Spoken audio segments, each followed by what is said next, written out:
to give an introduction, I need to give you a little bit of background as to who and why I'm even talking about this tonight. And to do that, we need to go back to London, 1992, when my wife and I were sent there to engage with the radical Muslims in London. London has 1 million Muslims. In a city of 10 million, 1/10 of the population are Muslims. And they are some of the best Muslims you can get. Why? Because they come from 3 countries, India, Pakistan, and Bangladesh. That's my background. I was born in India. My father was born in India. My grandfather's grave is in India. My family have been in India since 1913, over 100 years. My sister still lives there. It is where I was born. I grew up, and I grew up in a school where most of the Muslims that came to that school, goodness sakes, they were my roommates, they were my classmates, and almost any big discussion we had was about the Trinity, the divinity of Jesus, the authority of Scriptures. I had it in the neck, and I grew up with this, and that's what prepared me for what I'm doing today, having grown up with those great Muslims. When I left India in 1971, I left high school there, I wanted nothing to do with Islam. I was fed up with all this huge amount of discussion and really aggravation from these Muslims. But what was fascinating is, it was those Muslims that really prepared me for what I'm doing. It is those Muslims that really were the ones. And I could not get over the fact that they absolutely believed that Muhammad was the prophet, that the book Quran was his revelation, that it was the eternal revelation, completely preserved, never being created, and that Allah was God. Fascinating that they knew those 3 things, and no one really could question those 3 things. So when I came to America and did my undergraduate and was going through my graduate course, finishing off my divinity, my wife and I went to a seminar, just a 1-day seminar in Philadelphia on Islam. And we were told 3 things. We were told that there were 800 million Muslims. This was 1981, when there were only 800 million Muslims. Now it's almost 2 billion. But 800 million Muslims. Now, how do you compute a number like that? Goes in this year, goes out this year. You can't really compute it. It's just too big. And then we were told that there were only 1,500 missionaries working amongst us 800 million, and that this 1,500 missionaries only made up 2% of all the missionaries. Those 2 numbers slapped me in the face. And I turned to my wife and said, what in the world are we doing wrong? Why are we sending only 2% of all our missionaries to the fastest growing religion on earth, the religion that is attacking us at our foundation? It's the religion that's attacking our Lord Jesus Christ and our scriptures like no other. And that's why I decided to get back into Islam in 1981. Because of 2 numbers, 1,500 and 2%. That was my Pauline call, folks.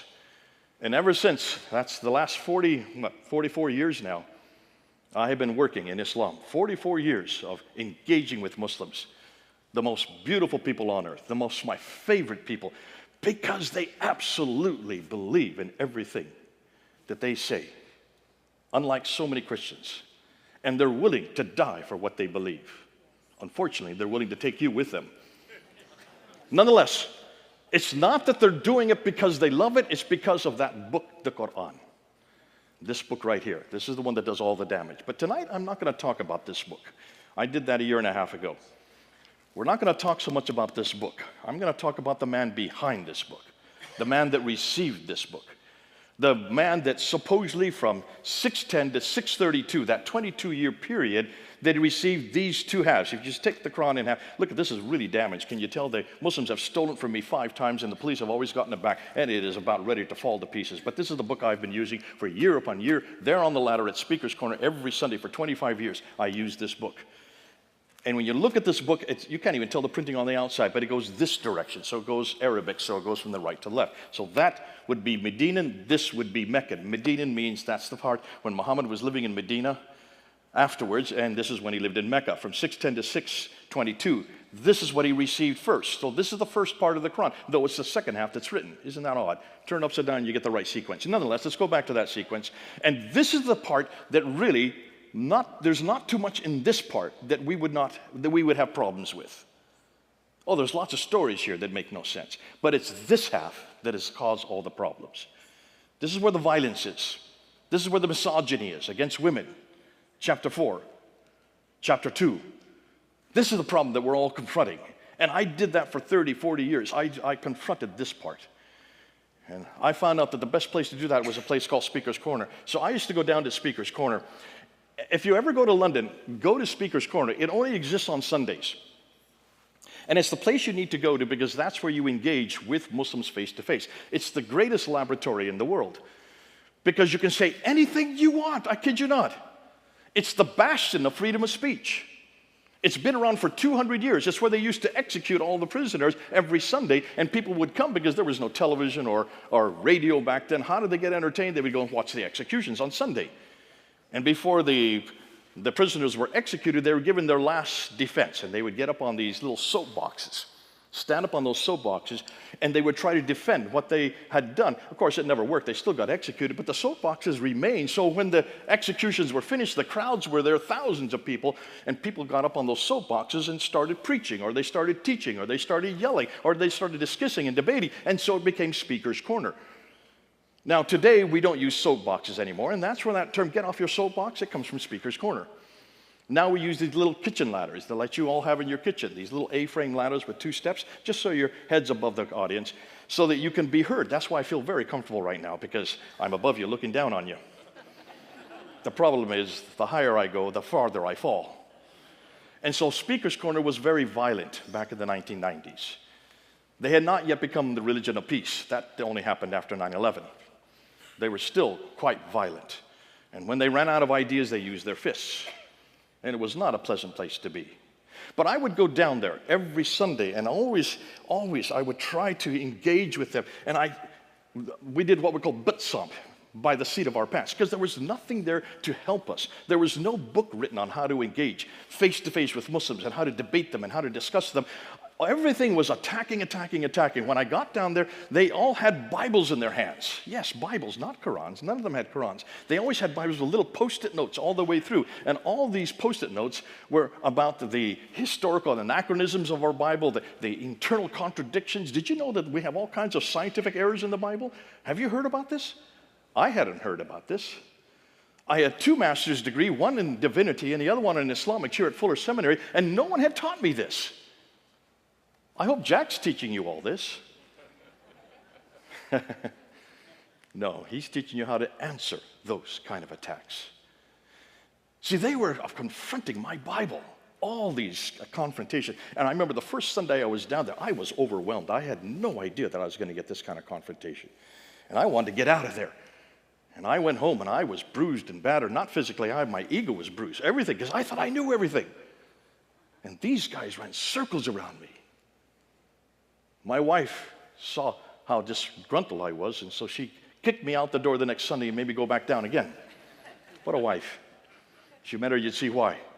He says, get back on the horse again. If you're going to fall off the horse, just get back up and learn. Take a notebook with you and just learn and hear what their questions are and then find answers. Now, there was no internet back then in 1992, and there was no Google to ask your questions. You had to find out by going to the library or calling up somebody or trying to remember what you learned in seminary. I had nothing to help me. And I noticed that all the questions were coming one way, this way. They're always attacking my Lord. Always 2 subjects, Jesus and the Bible. Jesus and the Bible. Well, what 2 subjects do you want to talk about but those 2, right? What great subjects. And these were the Muslims that were asking me, see if you see an atheist or a humanist or anybody else want to talk to you about those 2 subjects. Only Muslims want to talk about those 2 subjects. And they should be our favorite subjects. Now, to defend against that, that's called apologetics. That's defense. And I had to learn my apologetics by the seat of my pants. It was difficult. I was hard. I didn't know what to do. I didn't know where to go. And then I went to and I did a course at the University of London by this man here, Dr. Gerald Hawting. He had a course there at School of Oriental and African Studies on the origins of Islam. Well, I said, I thought I knew everything. This would be a fun course to do. Let's see what he's talking about. And there was about 50 students in the class. And the very first day, he started saying, do you know, we can't find any reference to this man named Mohammed in the 7th century? I said, what? Not one word about this man named Mohammed in the 7th century. He said the earliest we can find about his biography is not till a man named Ibn Hisham. There it is, right there, Ibn Hisham. I just showed it to you, Ibn Hisham, right there. This is the first guy that ever wrote down his biography, and he died in 833. 833, Muhammad died in 632. Do you see a problem, folks? There it is right there. 833, when this guy finally writes it down. That's a 200-year gap. What happened? What happened in the intervening 200 years? And he says, you know, we can't find any mosque facing Mecca at all in the 7th century. I said, I've never been told this. Why didn't I learn that in seminary? Why didn't I learn that at Fuller? Why didn't I learn that from the Muslims who I was engaging with all these years? And he said, take a look at the Dome of the Rock. Probably the most famous building that's been built by a Muslim in the last 1,400 years. The most beautiful building is right there in Jerusalem. Notice it has no Qibla, direction of prayer. That's true, it has no Qibla. It should be facing Mecca, right? Every mosque or every religious building should be facing Mecca. This has no Qibla. I said, well, how come I've not heard this? And as he was putting out these curious little tidbits, half the class were made up of Muslim students. And they started getting up, going to the door, slamming the door, turning towards Dr. Hotting and saying not very pleasant things to him, and they never came back. Within 2 weeks, we lost all of our Muslims. 2 weeks. 25 Muslims had left. Now, if you're a professor on a university and you lose half your class, what are you going to do for your career? You cannot lose your students. And so he started toning down, and stopped coming to conclusion and stopped asking these questions. Well, I love these questions, and I saw the reaction of the students. And I said, wait a minute. If the Dome of the Rock has no Qibla, then what does that mean, Dr. Hotting? And he wouldn't answer. He didn't want to answer because he didn't want to lose any more students. So I start taking this down to Speaker's Corner. And I start putting it up there. And I got beat up. I mean, physically beat up. They knocked me out. And one time there were 60 Muslims around me, kicking me. I went unconscious. I had no idea what happened. When the police finally pulled me out, they said a black man came and laid on top of me and took the blows for me. I said, where is he? He had disappeared. I call him Barry, my black angel. I have a black angel, Barry. He saved my life twice now at Speaker's Corner in the 25 years I've been there. But I suddenly realized this material is potent. This is heavy material. If this is the only reactions Muslims have, is to beat you up or to walk out the door and slam the door and yell at you as you're walking out, if that is the only reaction they have, we got to learn this material. We got to know this material. And that was then in 1995. Some of these students came to me and they said, we can't answer this, but there's a man who can. His name is Dr. Jamal Badawi. And they said, we want you to debate him. There it is, Dr. Jamal Badawi and myself.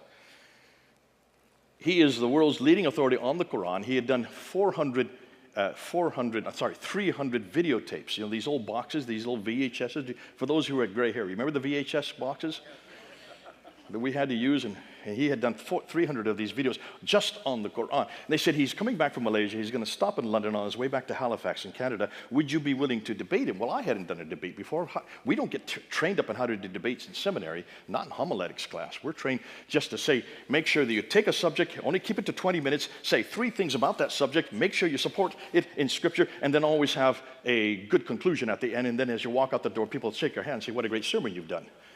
Nothing about debating, nothing about getting confronting or people supporting and people yelling at you and calling you all kinds of names, giving you death threats. That we weren't taught in homiletics. So I said, okay, let me try it out. And so I went up to see a woman her name was Dr. Patricia Corona. Dr. Patricia Corona is the leading authority on Mecca. She is from Denmark. She reads and writes 15 archaic languages. How many of you can read and write 15 archaic languages? Show of hands. None. She's unique in the world. And these are languages that no one uses anymore. Nabatean Aramaic, Syro-Aramaic, Akkadian. Amazing woman. She's a linguist. She studied there at the same school, School of Oriental and African Studies, got her doctorate there, and became head of department at Oxford University when I got to know her. And when I started my doctoral thesis, she was my supervisor. And she was the one that actually wrote 2 books, one called Hagerism and the other called Meccan Trade and the Rise of Islam. She shut down Mecca. And all she did was look for source material from the 2nd, 3rd, 4th, 5th, 6th, up until the 7th and 8th century, only using evidence from those centuries. trying to find this city called Mecca. Could not find any reference to the city called Mecca at all. So I said, well, I'm going to use her. I went up to her, and of course, she knew me, and we went into, by this time, she had a death threat from Oxford University for writing Meccan Trade in 1997, and so she transferred up to Cambridge University, was head of department at that time, and I sat in her office for one afternoon for about 3 hours as we put together this debate. She said, do this, here's a better way to say it, here, why don't you use it? I finally turned to her, and I said, Dr. Kroner, why aren't you doing this debate? This is your material. You have the languages. You're the one that's done the research. Me, what do I know? I'm just going to mimic you and copy you. And she turned to me, she started laughing. She said, Jay, let me tell you something. I have a chair to protect. I have an institution to represent. I could never do this debate. I don't have the freedom to do this debate as an academic. But you have no chair to protect. And the only person you represent, his name is Jesus Christ. What an answer. Here's an atheist telling me that we're the only ones that can do this debate. We have a freedom they don't have. As Christians, we have a freedom because of Jesus Christ that they do not have. So I said, okay, let's go. I did this debate. It took us 2 hours. At the end of the debate, I gave 10 historical challenges, all of them her challenges. He did not have an answer for any of them. And he turns to me at the end and he says, you know, Mr. Smith, all you've done is shown us everything you brought is based on silence. There's just nothing there. Granted, there's nothing there. Everything you've done is based on silence. And the absence of evidence does not prove the evidence of absence. And he hung me. The absence of evidence does not prove the evidence of absence. I had nowhere to go. He was right. I didn't have any evidence. He didn't have any evidence, so it's just silence. There was no reference to this man, Muhammad. We can't find any reference to the city called Mecca. We can't find any manuscript for any book called the Quran. None of this we can find in the 7th century. But that's just silence. Where's the evidence? How do you prove evidence for something that never existed? Do you see the problem, folks? That was 1995. This is 2025, 30 years later. And everything I'm going to introduce tonight is based on evidence. We finally have the evidence.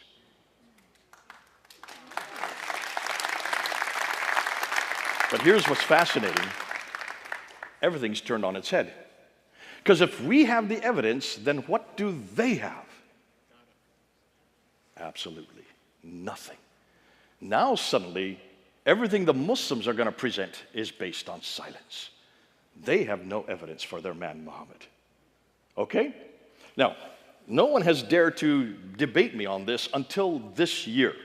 And a man named Rabin Ibrahim. But before I do that, let me just go ahead, something else I want to bring up. Because this was causing a huge wave and a lot of problems there at Speaker's Corner, a lot of the Christians were getting quite upset, and especially the Anglican Church. And I was not Anglican, and I was an American there in Britain. What is this American doing causing all these problems there in Britain? And so Colin Chapman, you can see him over on the right, he was in charge and responsible for all the Islamic work for the Archbishop of Canterbury. And so he came to me and says, Jay, you've got to stop what you're doing. Do not do this. He says, we're going to put together a debate.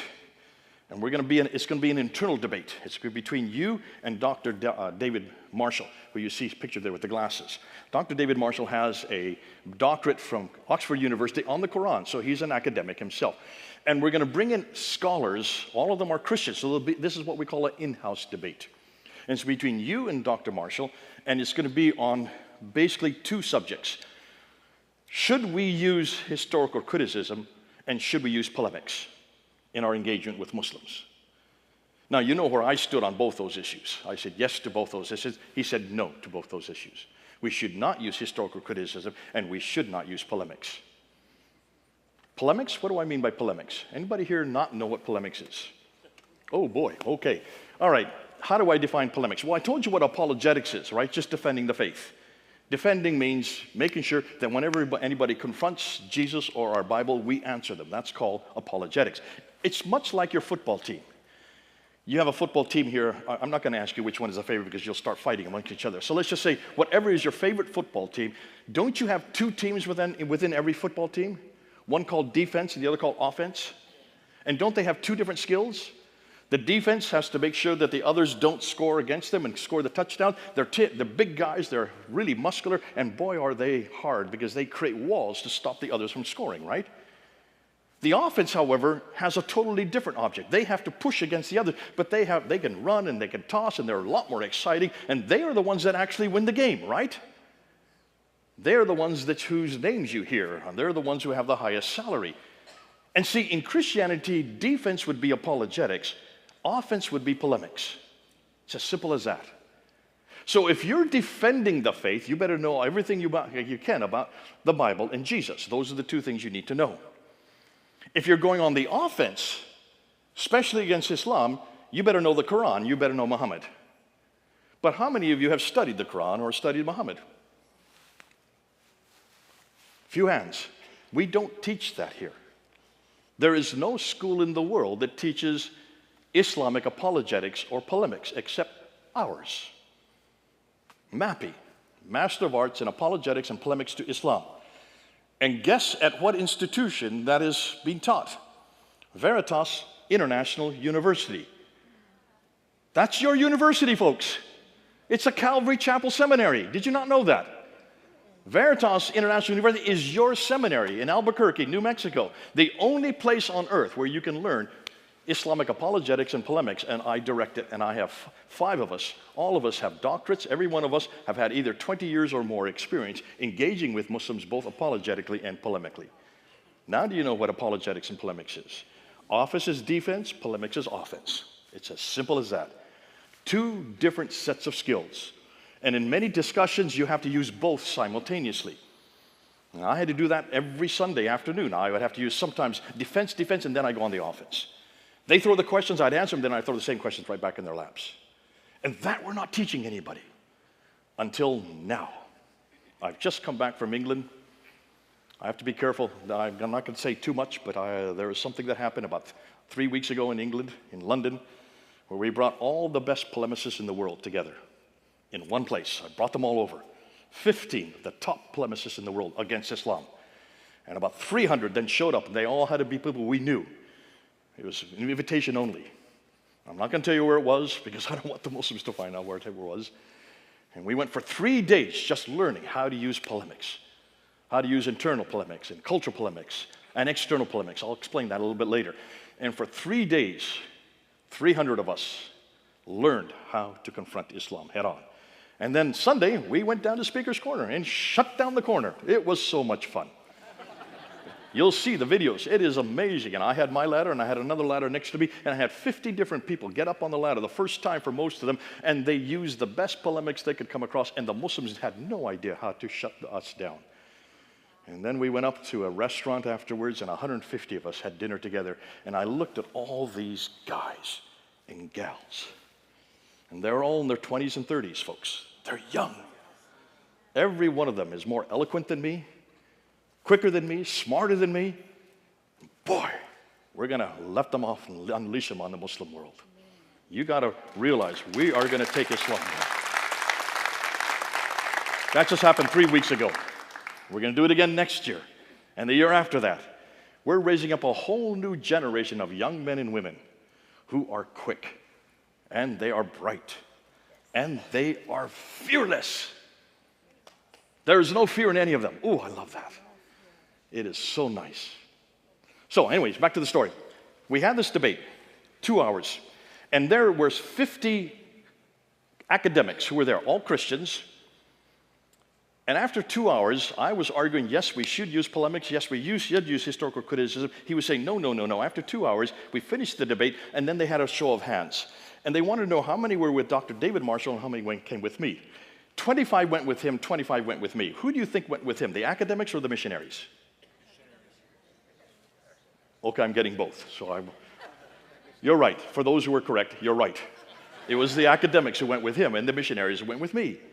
I couldn't understand that. I thought, for heaven's sakes, the academics would go with me because this is all academic material. It's all historical. Where else do you learn that but in academia? But they all went with him, and I didn't understand it until Dr. Peter Riddell then explained to me on the way home. He was in my car with me, and he said, Dave, let me explain something to you. I'm an academic. In fact, he was the professor for my doctorate. He was the one that helped me get my doctorate at Melbourne School of Theology. He's Australian, and he's an academic there. And he said, we academics, we understand what you're doing. We understand why you're doing it, but we can't do this. Because in our institution, there are many Muslims who are on staff with us. We can't use polemics, and certainly not historical criticism, not in our academic institutions. We'd lose our chairs. We would be thrown out. We'd lose our tenure. But you, as a missionary, he was saying the same thing to me that Dr. Patricia Crone had said back in 1995. Isn't that interesting? And I realized the penny dropped. This is something we have to do. This is something we must do, those of us who are on the ground. So, since then, our material has really matured. We have gone much quicker, much faster. And of course, in the last 20, 30 years, by 2023, I came here to this church, and I presented the book, The Man in the Place, just those three subjects right here in the same hall, and there are about 2,000 people here. They didn't even know who I was, because it was a Wednesday night, and Jack Hibbs couldn't make it, so he asked if I could do it. And I said, okay. So it was kind of an audience of just made-up people who walked in to hear Jack Hibbs, and I was here instead. And they just kind of looked at me like a deer in front of a headlight, because they had no idea what I was talking about. And I wasn't sure that they would ever understand what I was talking about, so I just said, just look at the screen. Follow the screen. For those of you here, remember that? A lot of you who were here, you probably didn't know who I was or what I was going to talk about. And when you left, you said, what in the world did he just say? That, as John is right, 2.6 million people have watched that all over the world. On my site, over 500,000 have watched that. So it's over 3 million people have watched that. It's gone all over the world. And that's why I then had to come back and unpack it for 4 hours to slow it down. Now, since then, since 2023, no one's really taken me on. They can't, because how can you take me on? In order to take me on, you have to have evidence from the 7th century. As you can see tonight, there just is no evidence that supports that man, that book, or that place. Until April of this year, and then a man named Raymond Ibrahim, who's a Christian, put up these 2 videos in April of this year. Raymond Ibrahim, how many of you know who Raymond Ibrahim is? Okay, 1. Good man, fine Christian debater. And he's the only one that's dared to do this, and I thank God that he did this, because he put up 2 videos, one on April 9th and the other one on April 11th, basically saying that, and he's attacking me. He says, you know, I don't think Jay knows what she's talking about. He said, this idea that Muhammad didn't exist is not only laughable, it is probably the worst polemic at all to use. It's the weakest polemic we could ever use. The weakest polemic you can use. Isn't that interesting?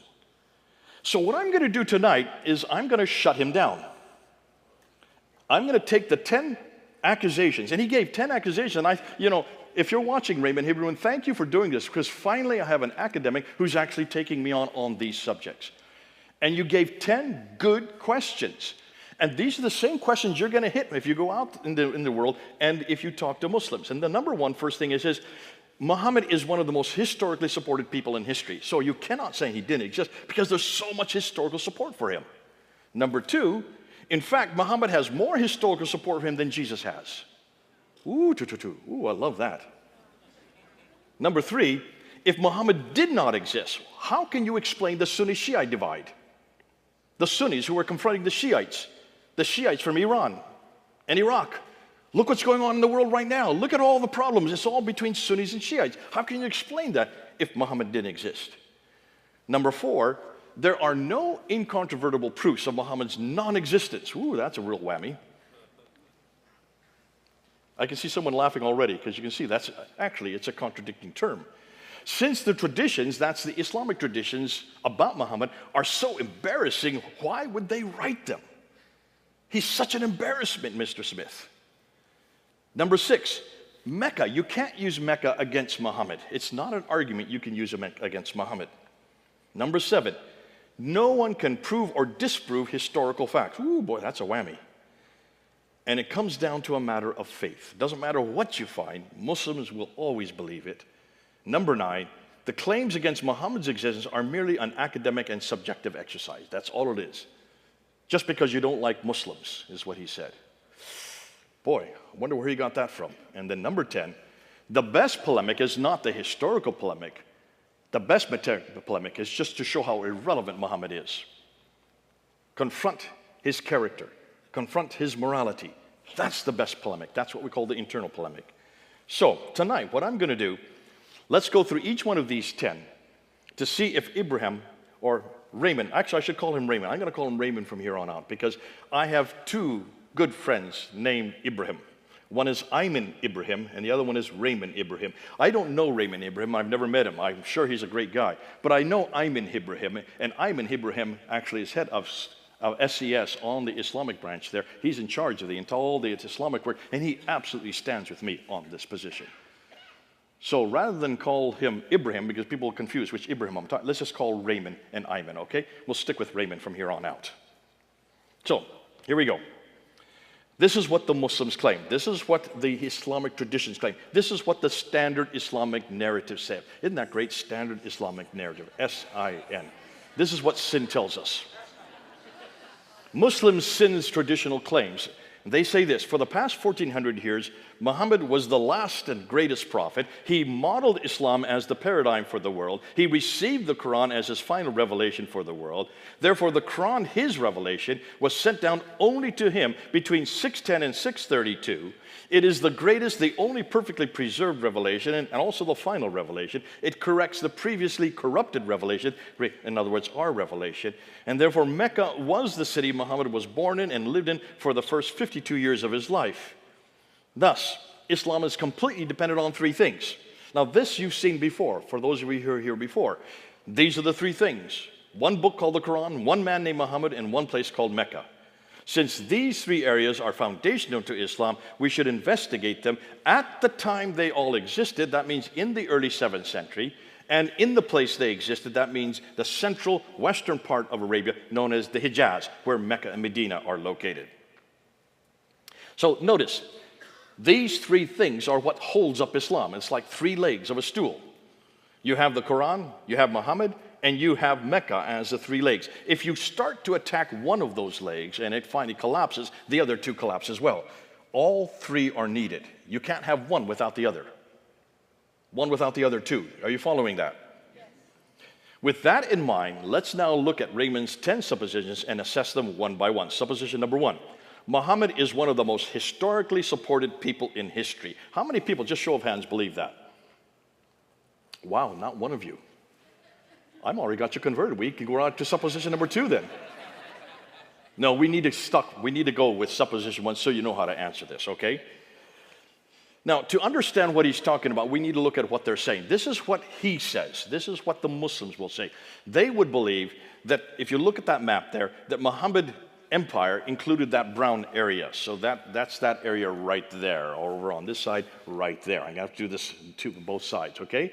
That brown area where Mecca and Medina. Look where Mecca and Medina are. They're right in the central western part of that brown area. So when he died in 632, that's as large as Islam was.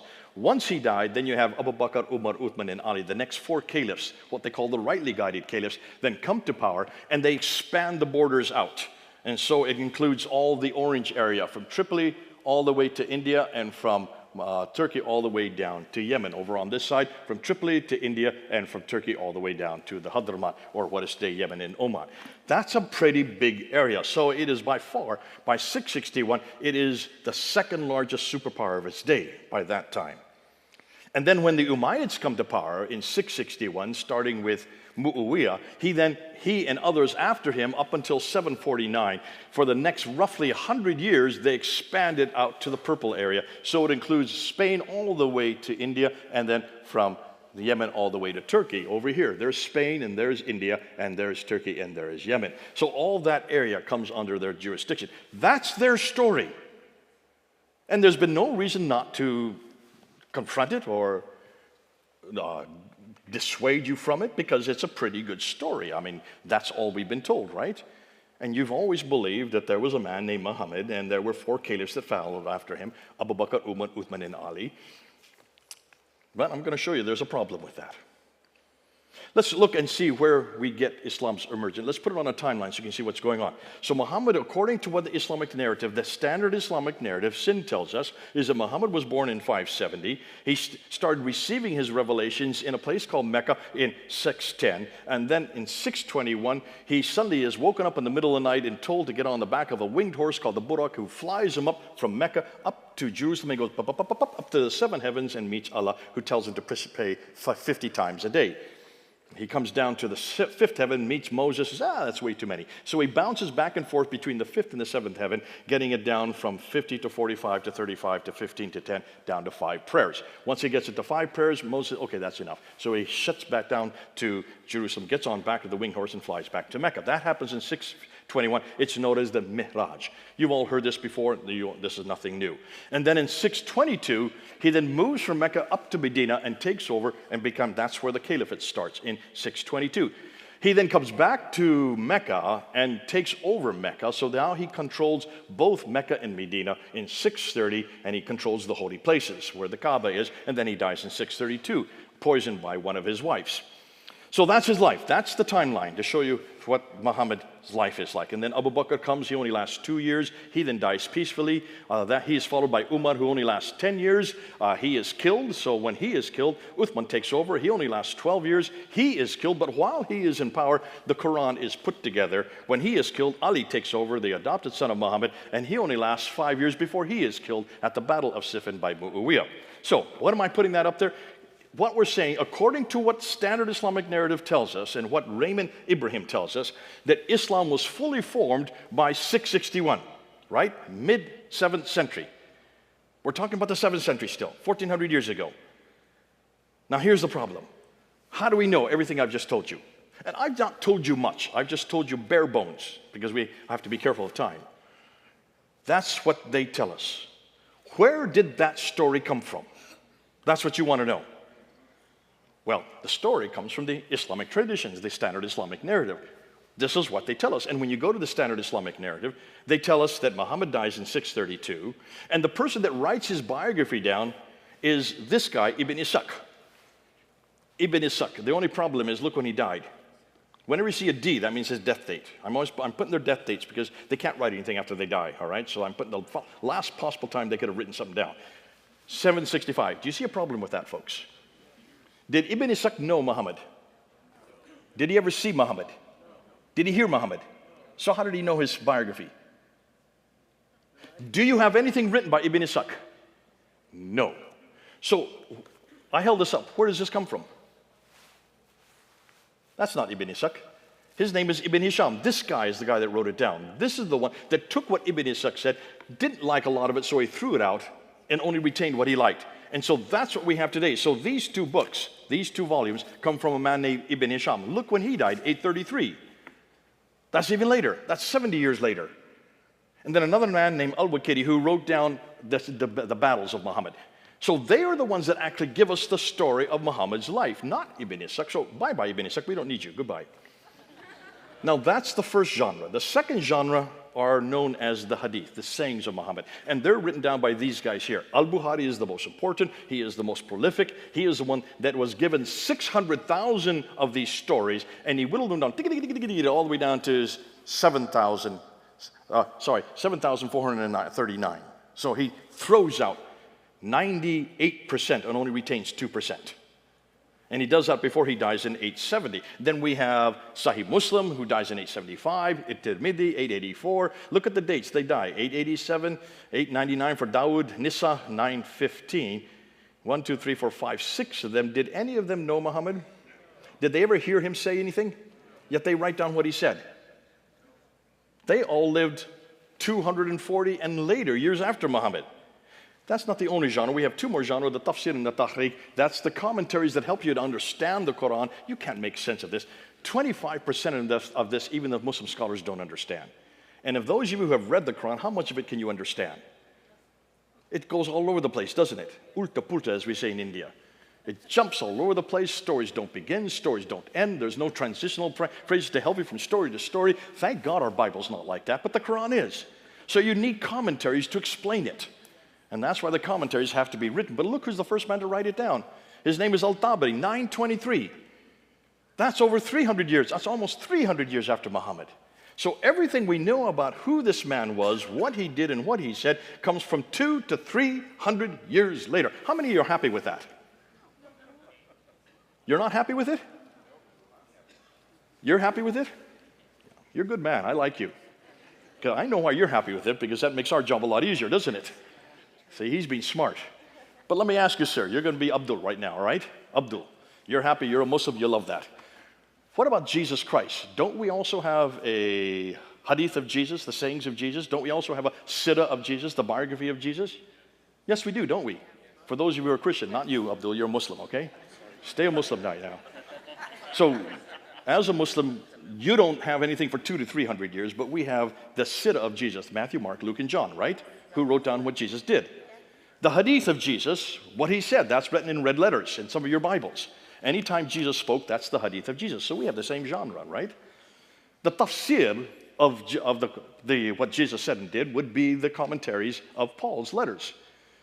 He would take what Jesus said and apply it to Ephesus and to Philippi and to Corinth, right? So there's the tafsir. So we have the same genre in our New Testament, and then the tarikh, which would be the histories of mankind, that is in the book of Acts, the history of the early church. So we have the same four genres that you see up on the screen there. But when were they written? We're going to get to that. Hold on to that, because that's going to answer one of my questions. So you stay right there, Abdul. I'm going to keep talking to you. I like that. When a guy agrees with me, it's so nice, funny to have someone that agrees with me. I'm going to put up Abdul Malik's name there, because he is the one that actually introduces the name Muhammad.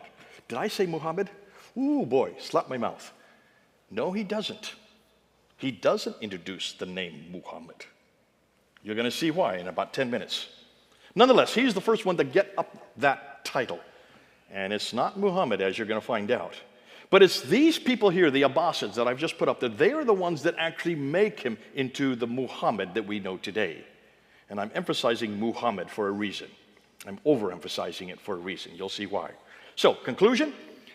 Muhammad was revealed 84 years after the Abbasids created him, 141 years after he was first introduced, yet 201 years after he supposedly lived. Raymond, however, considers this 200-year gap as perfectly acceptable and thus not a problem. How many of you agree with Raymond? You should. Raise your hand. You just did. Come on, Abdul, get your hand up there.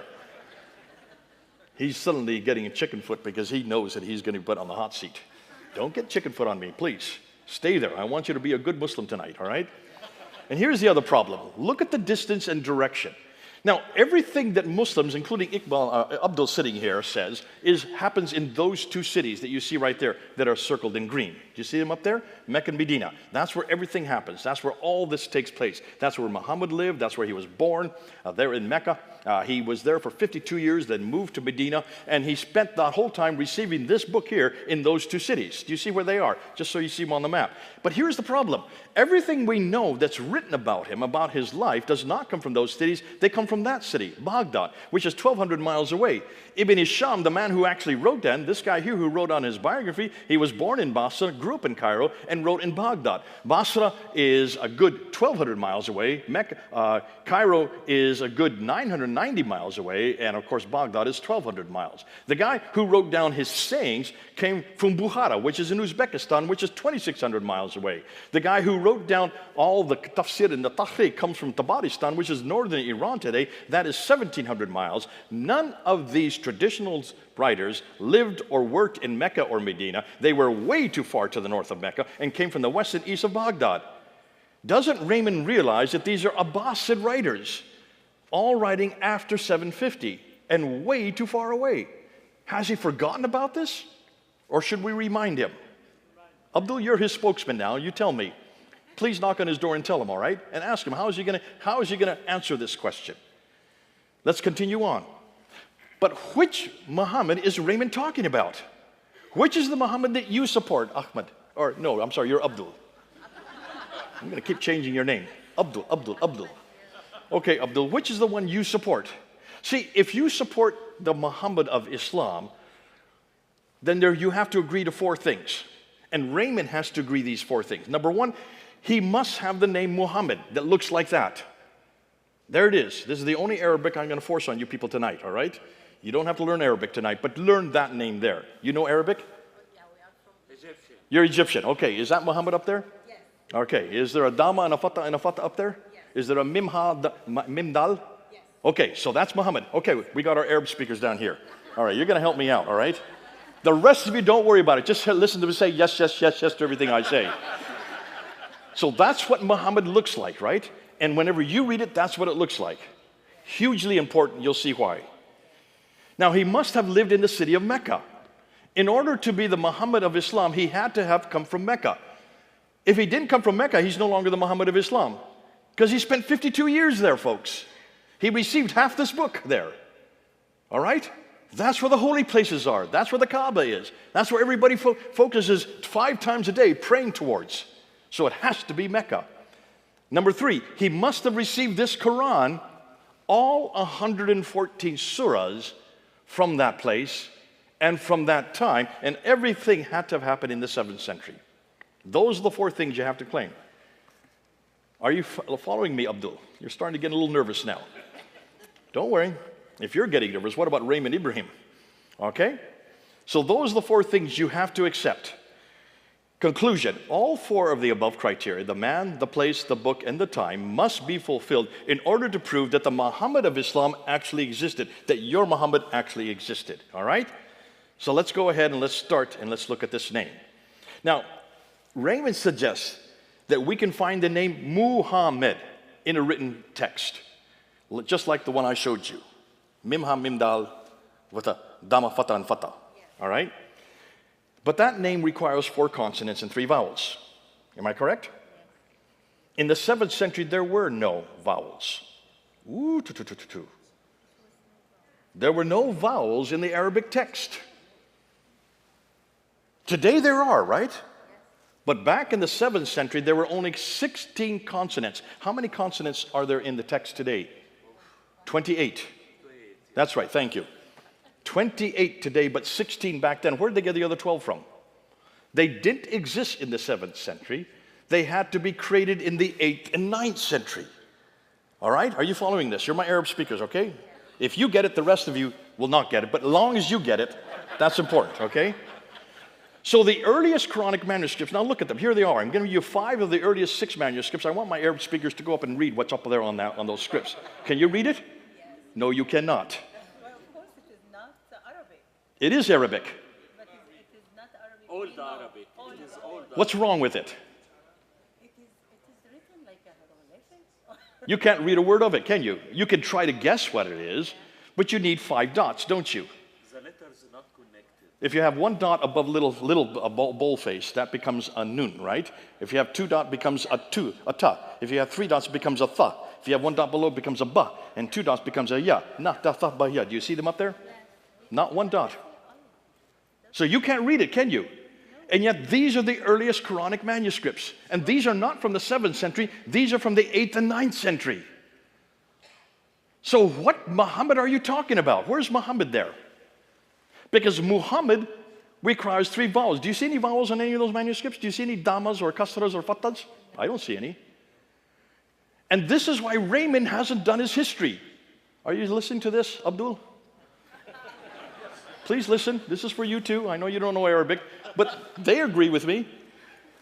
In the 7th century, there were no 5 dots.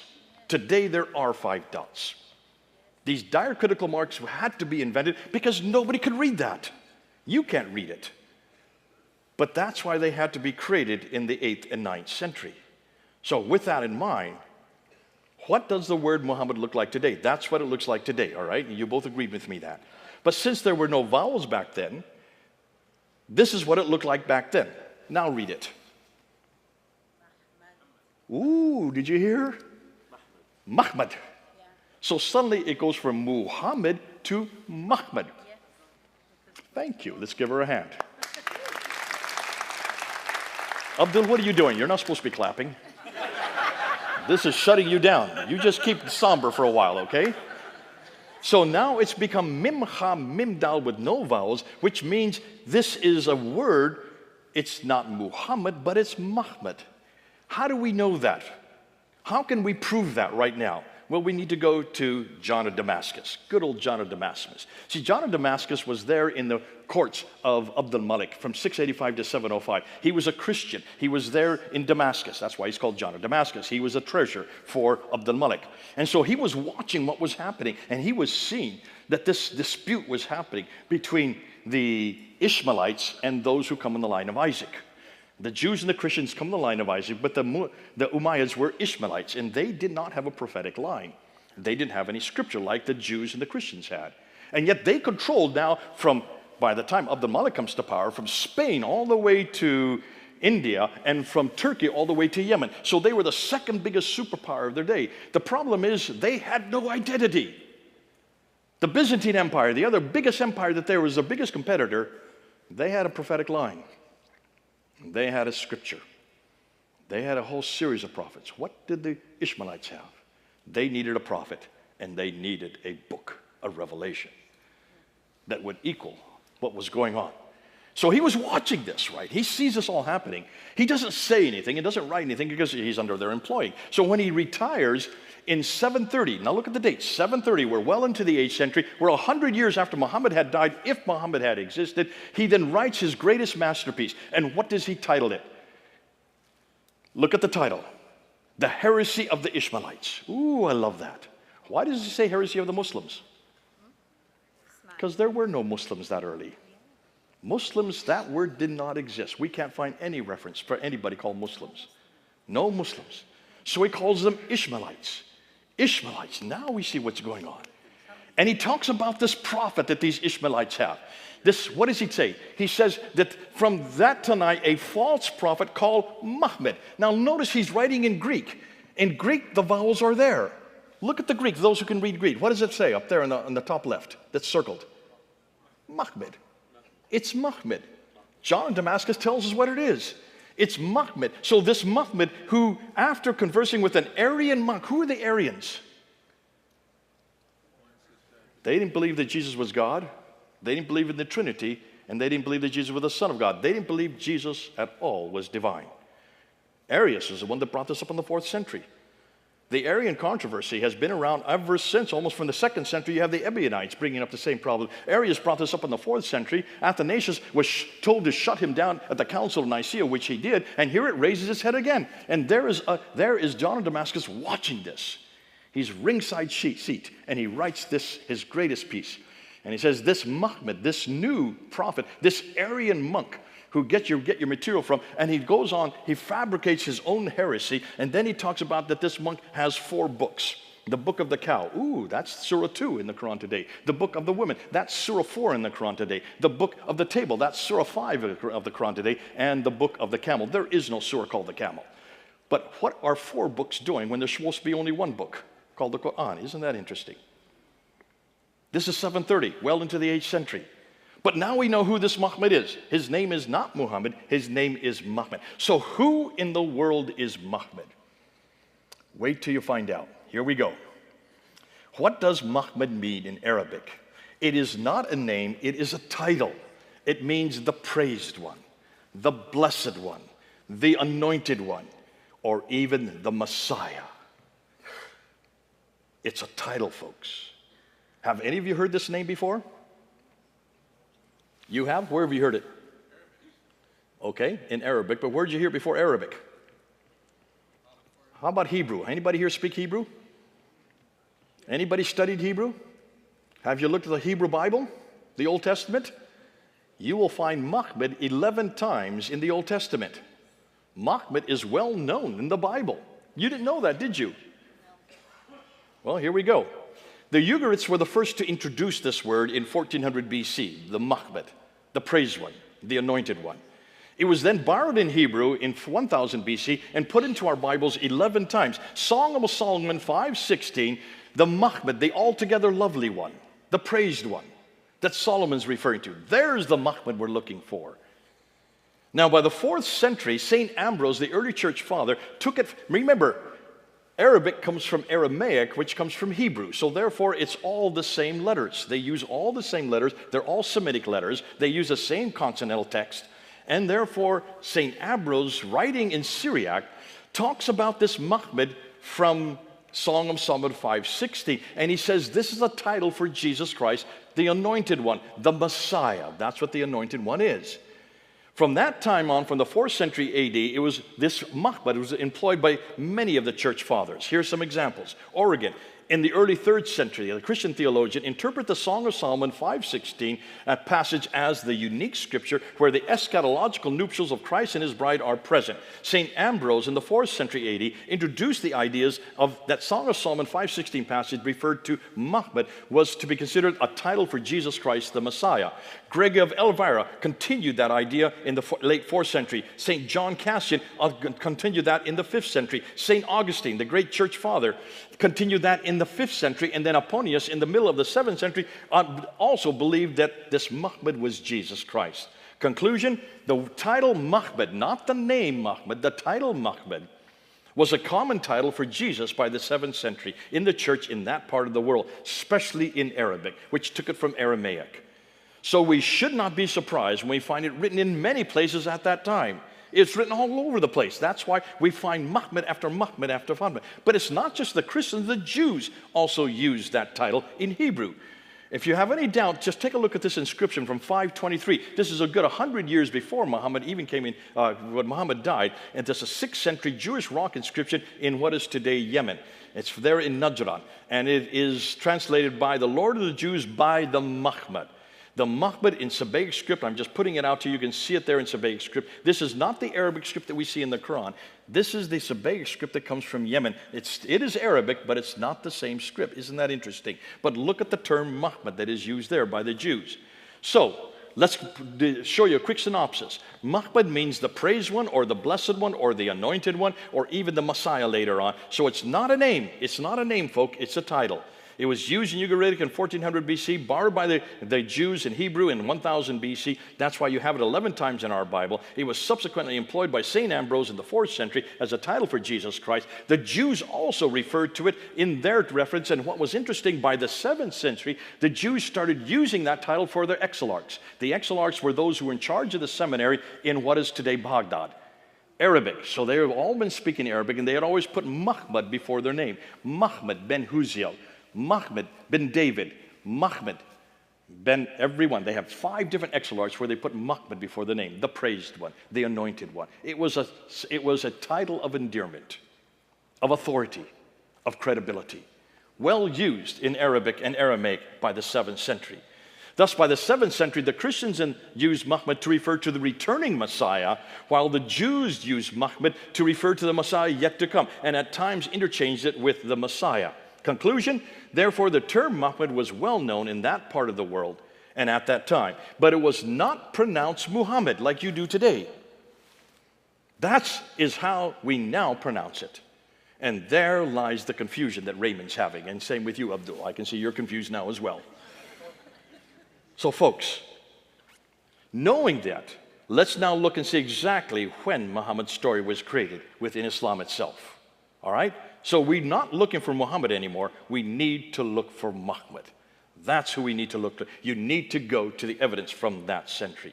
So how well did the Muslims preserve Muhammad's story, their Muhammad story? Now we're getting back to the Muhammad of Islam, your Muhammad, Abdul, okay? And Raymond's Muhammad. How well did they preserve their manuscripts? Now here's the problem. When anyone asks Muslims how they can be sure that the story they have of Muhammad is true, this one right here, this story by Ibn Hisham, they point to numerous books on their bookshelves, including this one right here, and claim that they were written by those who knew Muhammad. Did Ibn Hisham know Muhammad? No, he died in 833. That's 200 years later. He certainly did not know Muhammad. That they saw what he did and they heard what he said, but they never show us their original extant codices or their original manuscripts. Nor do they ever give us any forensically tested dates concerning when exactly those books were originally written. To be valid witnesses for Muhammad, we must have their traditional writers' original extant manuscripts. So the question I'm asking is, where is the original extant manuscript for Ibn Hisham? That's all I'm asking. That which they actually wrote. Remember, the compilers of the Prophet's life, Ibn Hisham, al-Waqidi, And what he said, Al-Bukhari, Sahih Muslim, Ibn Dawud, Tirmidhi, Ibn Najah, and Nasai, all of them were living in the caliphal courts. They were there in Baghdad. Therefore, they had all the wealth to their disposal. They did not have to depend on papyrus, like the early church fathers had to depend on. All of our tafsir and our tahqiq and our sirah and our hadith were all written on papyrus, which are these interlocking leaves. And they disintegrate within 100 years. Okay, they get dry and they crinkle away. That's not the case for the Muslims. Are you hearing this, Abdul? That's not the case for you guys, because you were in the caliphal courts. You were in the richest land in the world, the richest place. Therefore, you did not use papyrus. You would have used parchment or vellum, animal skins. If that were so, then those extant manuscripts still be available today.